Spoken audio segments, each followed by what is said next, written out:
we got to come out and be ready to go. And I think we will be. Our guys, they respond pretty well.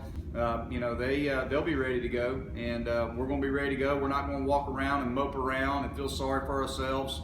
We're going to let go of this game, and they'll be ready to go when we get here in the morning. Has Garrett earned himself something in the future with his performance today? Well, I think so. I think right now, when guys go out there and they pitch well, they earn the right to go back out there. So absolutely, and he's been up and down some this year, but heck, for him to go out there and give us what he gave us today, he definitely deserves more opportunity. So, we'll look to see if there's an opportunity for him. I would have loved to have gotten him out of the game a little bit before that to try to potentially start him, since we got 2 midweek games this week.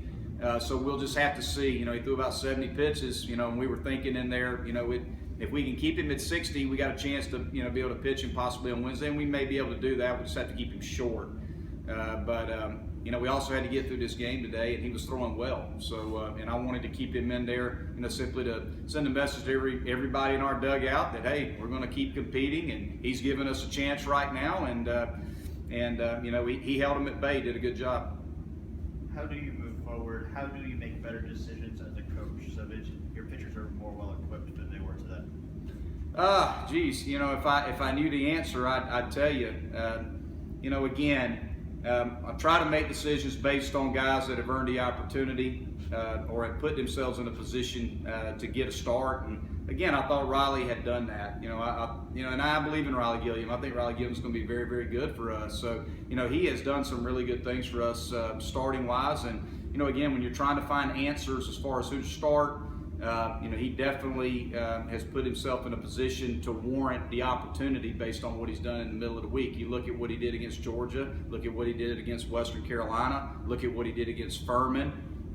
He's done a good job in 3 consecutive starts. Yeah, not 3 consecutive starts. He did struggle in the Georgia Tech weekend. But when you're trying to find, guys to start for you, you have to look at guys and give them opportunities when they earn them. And I felt like he earned the opportunity to go out there today. He just didn't pitch well. Is Pat Crawl going to start tomorrow? Pat Crawl will start tomorrow. I apologize to our fans who came here today. I've got to make better decisions as a head coach. It's definitely on me. I've got to try to find a way to put our team in a better position going into Game 2 after we played a really good ball game in Game 1.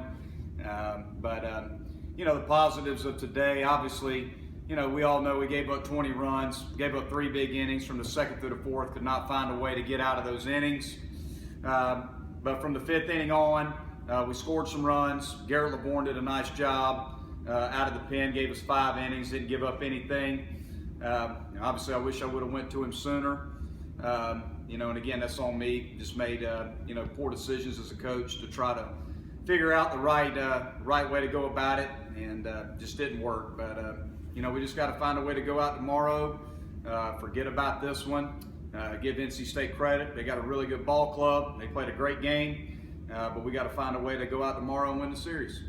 Coach, what is it you think that happens in these second games lately that's been going wrong for you?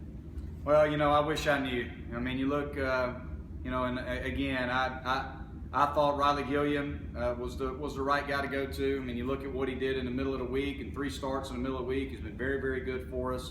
And, he just struggled today. Couldn't get out of that 2nd inning. We get to 2 outs, and we get 2 strikes on, I believe it was Palmero, left-handed hitter. And, he gives up a base hit to extend that inning. And, it was just kind of 1 pitch away from getting out of that inning. And then, after that, we took him out, and it just snowballed on us. We just couldn't find an answer to keep them at bay, and they got a really good hitting club.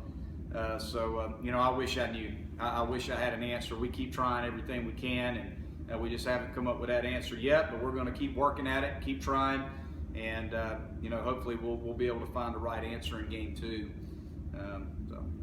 What did you tell your team after the game? I just told them, look, obviously we got beat soundly today. But from the 5th inning on, I thought we played pretty well. Garrett gave us a great effort out of the bullpen. Offensively, we put together some good at bats. We did some good things from the 5th inning on. And I got to find the positives and find a good message, try to send to the guys. And I do believe that. Our guys competed pretty well. The second half of the ball game. We had a couple miscues, had a couple base running miscues, got picked off. 4-1 game with the time run at the plate early. Got picked off at first base, and those are on me. I got to do a better job of coaching our base running.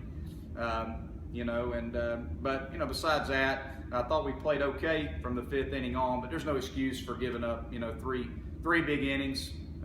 Pitching wise, we just got to do a better job. That's the bottom line. And I got to do a better job of making good decisions when it comes to personnel and trying to help our team stay in the ball game and give ourselves a chance to put together a competitive game. So I apologize to our fans for that. I got to do a better job.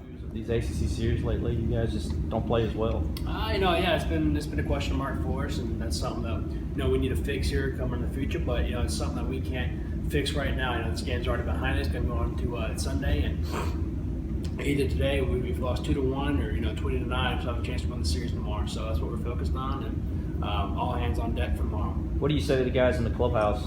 To kind of get yourself refocused for tomorrow and understand right now you're in 7th place in the conference, but you need that win tomorrow to stay there. The same thing, all hands on deck for tomorrow. We have a chance to win a big one tomorrow.